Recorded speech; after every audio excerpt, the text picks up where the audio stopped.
Thank you. I'm delighted to be here, especially because, as I was telling them yesterday, my first research into illicit trafficking was in the Cyprus conflict.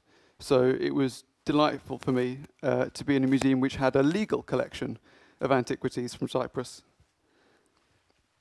You've heard about the international laws that exist and the national laws that exist, and the attitude of the market towards those laws.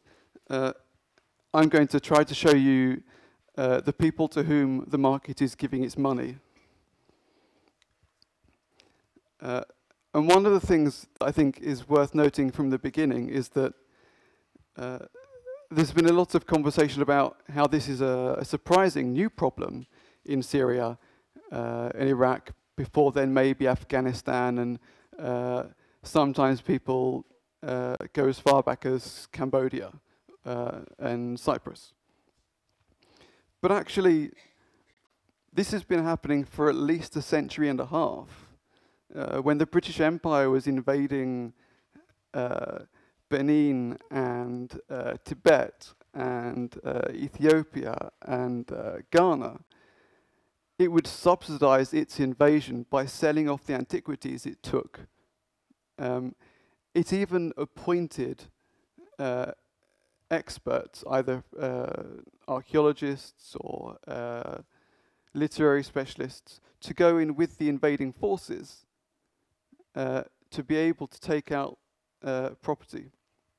They were in Tibet for so long, in 1903 and 1904, that first of all, word got back to London that these objects were coming out and prices spiked on the market.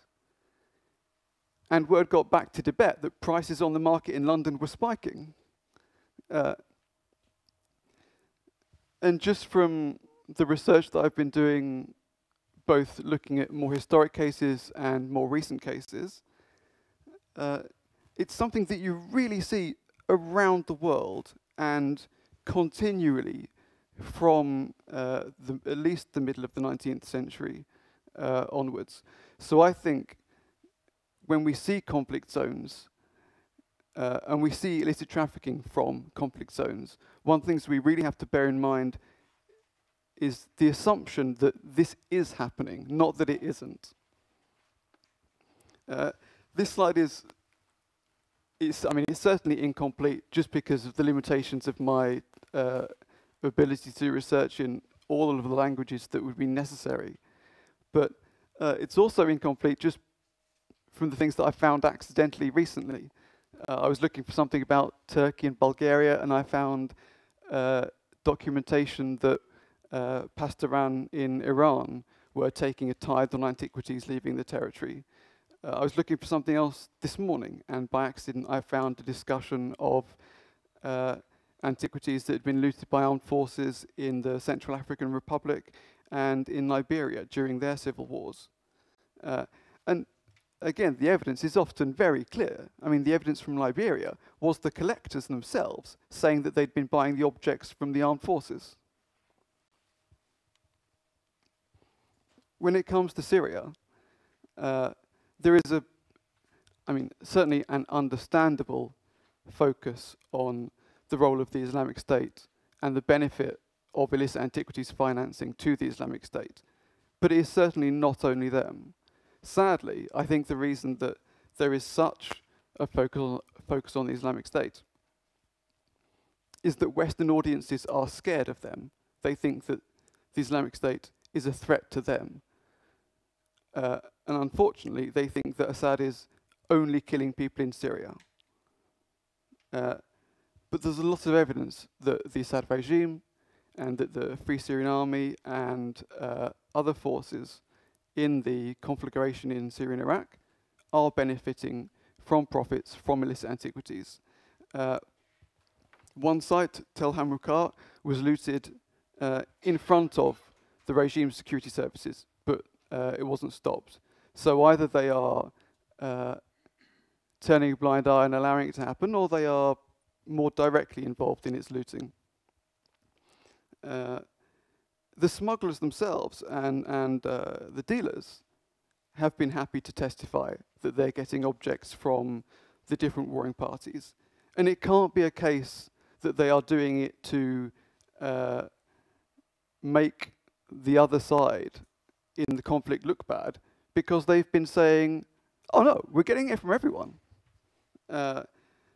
One multi-commodity smuggler said, you know, everybody does it, every military camp. Another one said that the regime was using antiquities specifically because they needed money to pay their irregular forces, the Shabiha. And Palmyra was looted with heavy machinery, and we're talking JCBs, that kind of thing, while it was occupied and fortified by the regime. And it is remarkably unlikely that in the middle of a conflict they would allow people to be traveling around within the military site in long-term looting operations if they weren't at least tolerant of the operation. The Free Syrian Army and other opposition forces also are benefiting from antiquities. And in fact, early on in the conflict, they advertised it in interviews with Western media. Again, it isn't just the smugglers themselves who've been talking about it, but Free Syrian Army leaders said that the looting of antiquities was a vital source of funding for their war. Another fighter said, some days we are archaeologists, others we are fighters. They talked about how they had set out teams to go and loot antiquities. And there's also evidence that they've been making deals by smartphone and supplying antiquities through transit countries, both of which are things we'll come back to.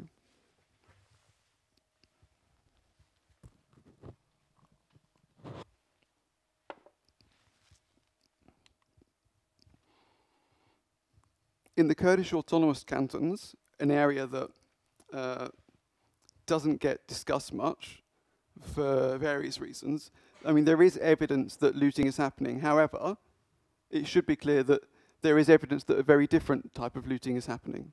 It isn't intensive, but it is extensive, and it suggests that it is more that either poor people or simply low-level criminals are taking advantage of the lack of security and the lack of capacity for the Kurdish authorities to control it, to get away with looting. But that only highlights again the very great difference between that territory and the territories under the control of the other armed forces, where there is far more intensive looting. I should say, I forgot. I used to joke that the Free Syrian Army stopped talking about the fact that it was looting because it got a better PR team. And then I found out that it actually did get a better PR team in 2013 from the UK. And that's why all the reports stopped by then. It's very difficult using satellite imagery to identify which force has been responsible or which force has been in control when looting is happening, because the images are often very far apart in time, and authority control of the area will change back and forth. So these precise numbers are very difficult to use. Palmyra, for example, has been under the control of practically every major force in the conflict at one time or another. But they are suggestive that there is very intensive looting, industrial scale looting, under the Islamic State and the regime, and also the opposition.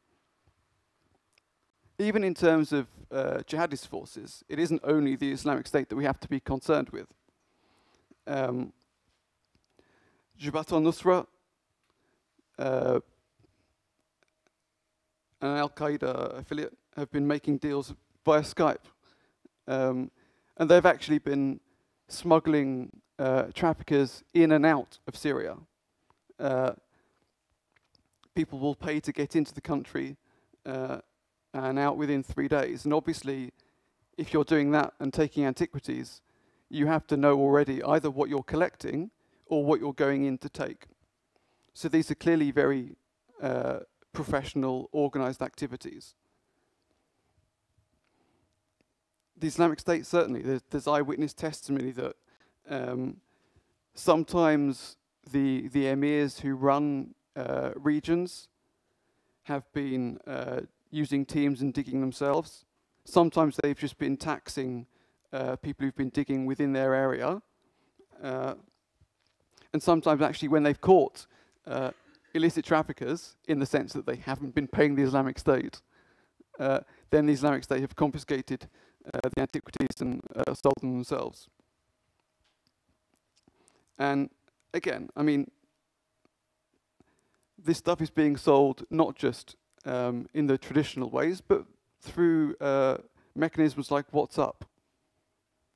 And this is another reason why it's so very difficult to track, because these things don't even take the online markets that we used to be able to have some access to. This stuff is going through encrypted apps. The transactions are going through encrypted apps like Kik. And Al-Huwabila, a paramilitary in Syria, who appear to have been working in one of the more awkward, even more awkward aspects of this, with state authorities outside. There are parts of a leaked prosecutor's report in Turkey which show that they've been working with the National Intelligence Organization, taking arms into Syria and antiquities out. There is also forensic evidence. These objects were found by popular mobilization units when they raided the Islamic State in Iraq. Some of my less polite audiences have suggested an alternative use for that object on the people they were caught with. This was from Iraqi Special Forces raids on Islamic State in Iraq. This was from Kurdish People's Defense Unit's raid on Islamic State in Syria. Sorry. So, I mean, it's very clear. We have clear forensic evidence that a lot of these objects are being found in Islamic State properties. Now, in some cases, they look like they might actually have been archaeologically excavated and taken from stores. But again, that doesn't suggest that they aren't being trafficked. The very fact that the Islamic State is taking over properties in which there are stores of antiquities, especially when we know that they're selling them, only goes to show that they are taking complete control of every possible resource. This is one of the more peculiar cases. Someone who follows my work had been reading a story in a newspaper, and the story was about again another Kurdish defense unit's raid on fight actually with Islamic State forces, and a photograph was posted amongst others to demonstrate that they had a lot of weapons with them, but the person reading it noticed that in the middle of the photograph there were a few books, and one of the books had a picture of coins in it. So they sent me the photograph, and I put it on my blog and asked if anyone could recognize the book. Now, a lobbyist for the trade rather arrogantly posted about it. Oh, ISIS had a book with pictures of coins in it. However, soon enough, someone who had read the book recognized the page. Not only did they recognize the page and post a photograph of it to show which book it was, they also identified it as an incredibly rare book, of which there were possibly only 2 copies in all of Syria, which would have been in Raqqa Museum. So those books, that book, must have been specifically looted from Raqqa Museum. It is an incredibly technical book, not something that Islamic State fighters would have as bedtime reading. It was being carried by them along with passports, mobile phones, Qurans, flags, and rocket-propelled grenades through a hot conflict zone. So it isn't even something that was just being shifted amongst all sorts of things that they might sell in some street market. This was obviously being carried because of the specific information that it had, which could assist them in more professionally looting the territories under their control. And rather concerningly, the other two books they had were on Egyptology, identifying the kinds of objects that you would look for, explaining what they were, which would help them to find prices and identify the ones that would be popular on the market. Even identifying symbols and words that they would be able to use to sell. And there's yet more evidence, which personally I think is a lot more conflicted than is being presented. Because, for example, you can see down here, this is a head of a Nefertiti from some tourist tat amongst some genuine antiquities. But the object in the top left came from Mosul Museum. Again, this is a range of objects. Like the pot handle down there, broken pot handle isn't worth much. But at the top, there is the impression of a stamp seal which had been taken from Baghdad Museum, which would have, it looks like it would have been in, say, the Mosul Museum's educational collection. And it was looted from there. And this object still has Raqqa Storehouse's inventory number on it and was being sold online. These objects, even I, incapable of identifying anything, now can recognize objects from Palmyra, and these came from there. These came up rather peculiarly when a journalist, Mike Giglio, asked me if I could recognize them, and I said no, but then looking at them, I actually did, because I had previously seen them in Islamic State propaganda.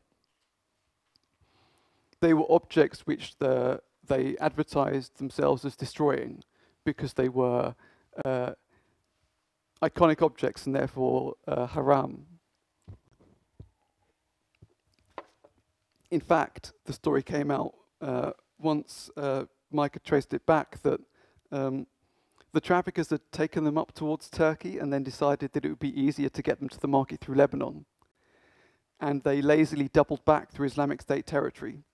And even more lazily, overconfidently carried on smoking until they got to the checkpoint where they were stopped because smoking is also haram. And then these objects were found in the back of the truck. And they were found, and because of that, they got destroyed in propaganda. We don't need to go through any of these.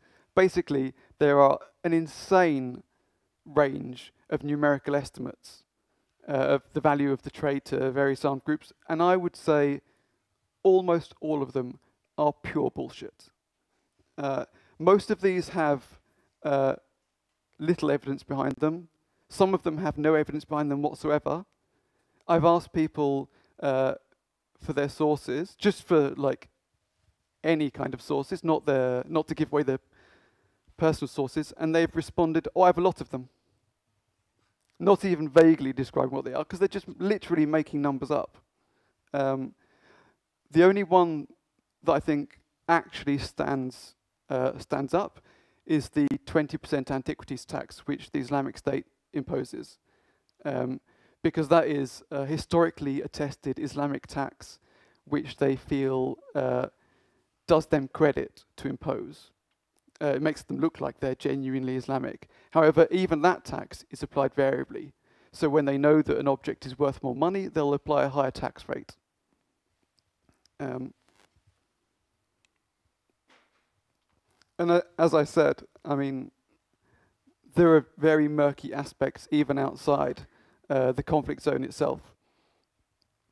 There have been reports that antiquities are being transported between Syria and Turkey by plane, but airspace is closed, apart from military flights, and for some unauthorized civilian flights.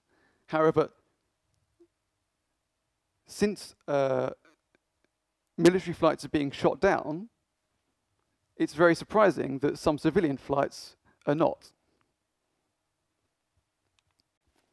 And this is just the other side of the case I mentioned before.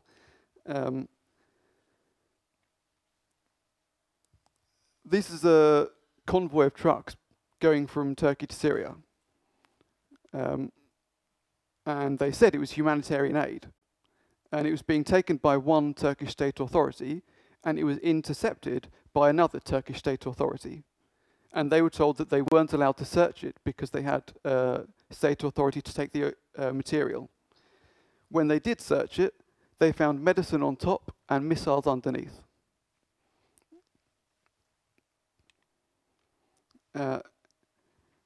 And Haysem Topalca is the name of the agent for the National Intelligence Organization, who was trafficking arms into Syria to Al-Qaeda and Jabhat al-Nusra, and trafficking antiquities from Syria to Turkey, where they were sold. There's also evidence of even longer chains, where arms are trafficked from Ukraine and Moldova by the Russian mafia, and the deals are made or brokered in Italy by Camorra or 'Ndrangheta. And the antiquities go in the other direction, from Libya and Syria, and they get exported by Libya Dawn and the Islamic State. And there are foreign fundraisers as well, at a small level. You know, it doesn't cost much to commit a terrorist attack. It doesn't cost much to commit an atrocity within Syria and Iraq. And there are small groups who are raising money. There's one operation which caught Egyptian traffickers and a Spanish dealer, and it's suspected that they were delivering their profits to jihadists. There was an operation in Germany where it was believed that they were just stealing crosses from churches, computers from schools, all sorts of commodities, but they were selling cultural property. And it's believed that the money was being sent into the conflict zone. And we're talking, in these cases, tens of thousands of euros, hundreds of thousands of euros. The most heartbreaking aspect of the conflict, in terms of the cultural property crisis for me, is that refugees are being driven to use antiquities to try to escape. I mean, both trapped civilians are using antiquities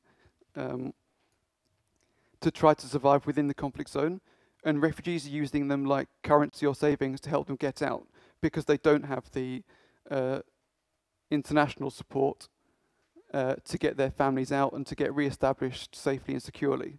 So, for example, figurines from Mesopotamia were recovered in a refugee shelter in Slovenia. Obviously, if an organized crime group or other traffickers had been hiding amongst the refugees, they wouldn't have left the objects behind in the camp. If terrorists had been smuggling these antiquities amongst refugees, they wouldn't have left the objects behind in the camp. But it looks like refugees had these objects and had taken them to try to help them support themselves, and once they didn't need it any longer because they had managed to find shelter, then they left the objects behind. And it's something that you see in other conflict zones as well, and other zones of crisis.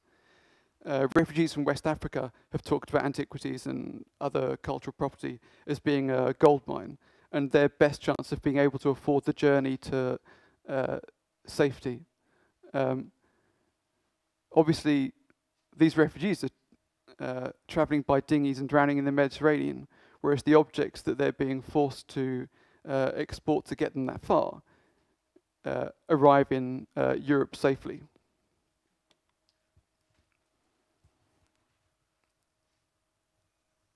And it's not just the conflict within Iraq and Syria or fundraisers outside supporting it, but it's also the spread of this violence in other territories.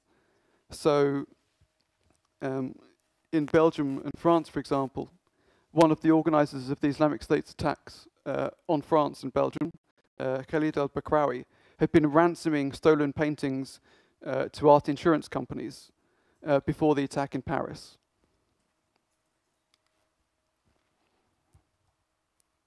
In terms of how much this is happening, there are massive flows within territories that we know of. So just within Assad regime territory, more than 7,000 objects were intercepted between 2013 and 2016. It's suggested that more than a third of those objects were fake. And more recently, they believe that more than 2/3 of the objects that are being intercepted are fake. However, you have to question whether that means that real objects are not being trafficked in significant numbers, or real objects are being successfully trafficked in significant numbers, and it's the incompetent low-level operations that are getting caught. So I think it's a combination of the two. There is a massive forgery industry where people who don't really have another economy have turned their hand to making objects that they know will sell, but also a limited capacity to intercept this trafficking. And we know the objects are making massive flows across borders. Already by 2014, Lebanon had seized millions of dollars worth of antiquities from Syria. By 2016, Turkey had intercepted more than 23,000 objects, about a third of which were fake. And again, the fact that only a third of the objects were fake when they were intercepted in Turkey, whereas 2/3 of them were fake when they were intercepted in Syria, suggests that Syria simply wasn't succeeding in intercepting the antiquities, whereas Turkey, which has a massive anti-smuggling police and doesn't have the same security problems that Syria now faces, is more able to get these antiquities. As to whether they're reaching the market, these objects were reaching the market before the conflict. There were floods of antiquities from Iraq after 1990, 1991.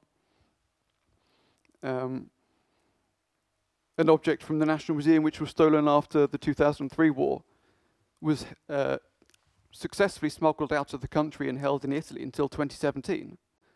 It was only caught recently when it was smuggled from Italy to Morocco. And for Syria, mosaics from Hama, which had been looted under the authority of Vice President Rifat al-Assad, were smuggled via Lebanon and then seized by customs in Canada over the course of years. And a sculpture from Palmyra was being smuggled via Qatar and deposited in free ports in Switzerland, where they sat for years before they were intercepted. So, if people are going to argue that the objects are not reaching the market, they have to argue not only that they aren't reaching the market now, but that they have stopped reaching the market now, despite the increased flood of material and the minimal, if any, increase in policing. The objects are being sold openly online. These are pre-conflict prices, but you can see objects that have no paperwork whatsoever can be sold and still get more than half of the market value for legal antiquities. So there's no financial incentive not to handle illicit antiquities. And in fact, you talk about the fact that you can find these objects online for sale. You can find objects online for sale when you specifically search for objects with soil on them.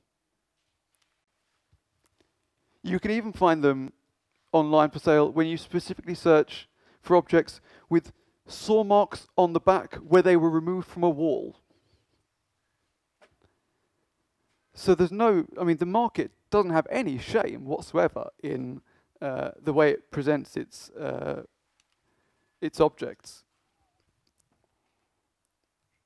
And there are various different ways, I mean, apart from online and through encrypted objects online, there's a long history of objects being stolen to order. And that will be happening as well. Like I said with the groups who are being smuggled into Syria to take objects out. That's going to be happening. This is an antiquities dealership in Chicago showing Syrian objects, advertising that they accept Bitcoin. So even if you're in a city which is not the heart of the international antiquities trade, you can go in and make entirely anonymous transactions. And this is a video that was taken by looters. And they've done it so that it can be supplied to the buyers as a mark of authenticity, you know. This is definitely real, I looted it myself.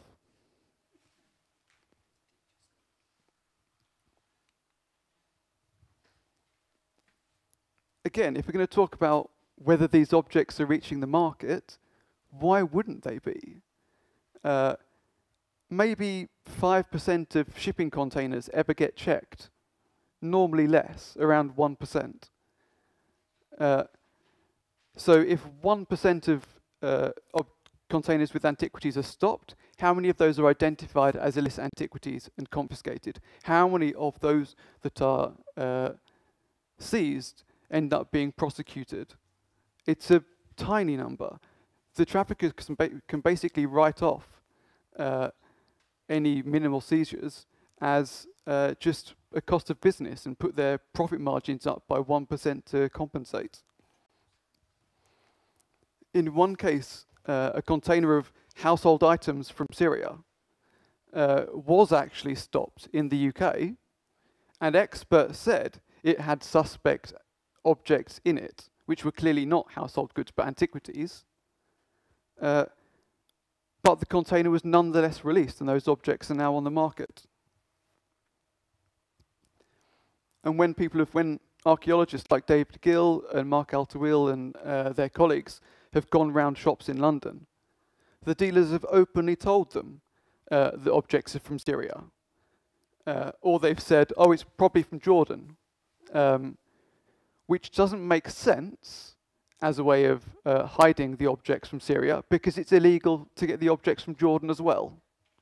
But nothing has happened to any of those people as far as we know. In fact, as far as I know, the British police had fewer cases after these exposés than before. And again, these shops had objects that still had earth deposits on them. Yet another reason we know that this stuff is happening is because of this idea of rescue, which has been mentioned before.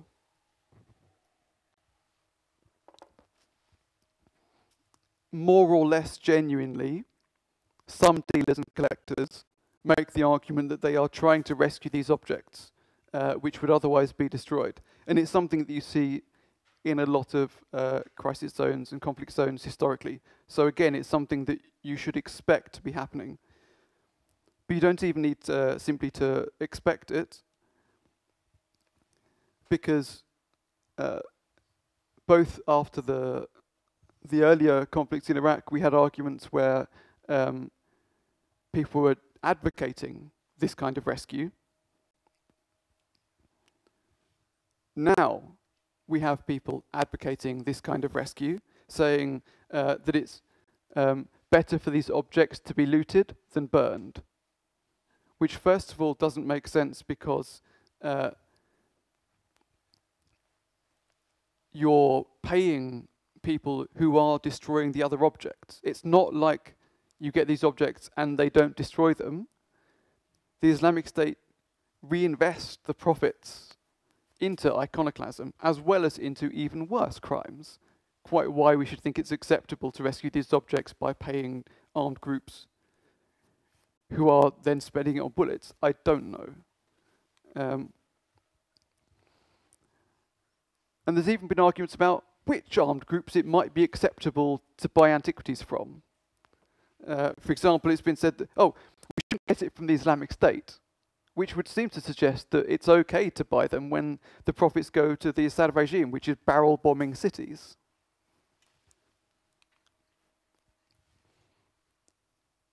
And we also know it's happening because the dealers and collectors are saying that they're doing it. A dealer in Israel has said that the authorities have approved his purchase of Hebrew inscriptions from Syria, whatever their provenance.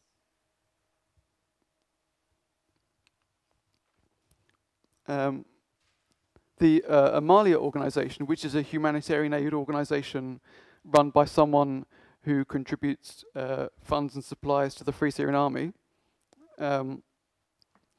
advertises that it's been rescuing valuable Jewish artifacts like Torahs and literally truckloads of relics from Genizes in Syria. Now, this is a conflict zone where the armed forces make you pay for electricity and medicine and bread. These objects are not coming out for free.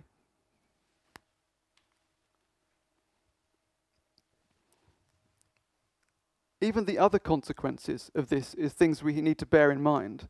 For example, a Torah was smuggled out of Yemen through Jordan to Israel. That was assisted by the US State Department and by the founder of the Amala organization, Moshe Kahana, and conducted by Israel's Jewish Agency, which airlifted 19 Yemeni Jews who were genuinely in danger because of anti-Semitic violence. But they took the Sefer Torah with them. Now, when this came out, Houthi rebels detained and tortured Jewish Yemeni citizens who had been left behind in Yemen. They didn't want to go. And Muslim Yemeni airport workers who were accused of allowing the Yemeni Jews to escape with their Torah. And one of the arguments that was made after this was, well, you shouldn't have reported it in the media then, rather than perhaps we shouldn't have done it.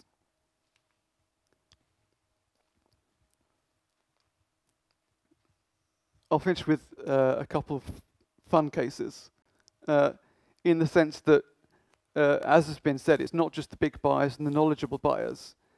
All sorts of people are getting into this. They're actively buying into conflict antiquities because they see it as a good investment. This was bought by, or it was bought by a collector in Russia who thought it was a 650-year-old Ottoman plaque which had been looted from a shrine in Syria.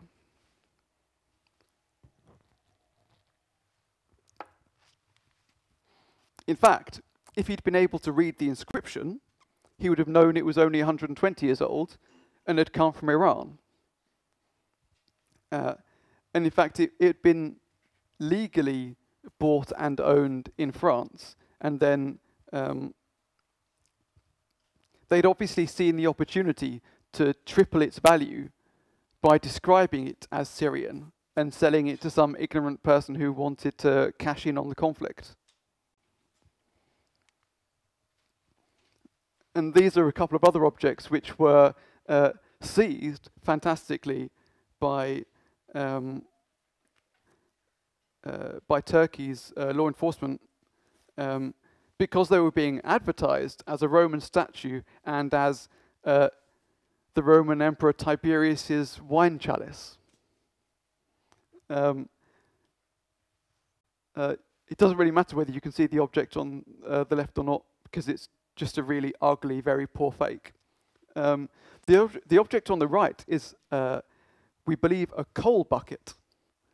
But they obviously realized that some buyers wouldn't know what they were looking at, and they would see some chintz and think it was an antiquity. And a friend of mine, Ian Shearer, said that when he was in the markets in southeastern Turkey, it was very often the most common thing you'd hear was that things were fresh, but they weren't talking about fruit and veg. They were talking about antiquities that had just come across the border. And there is now this perverse selling point, precisely that objects have come from Syria and Iraq. And this is really what we're dealing with, a massively expanding market, massively expanding methods of being marketed, and an active targeting of conflict zones for the antiquities that are coming out, despite the massive evidence that this is financing organized criminals and the conflicts themselves. Thank you.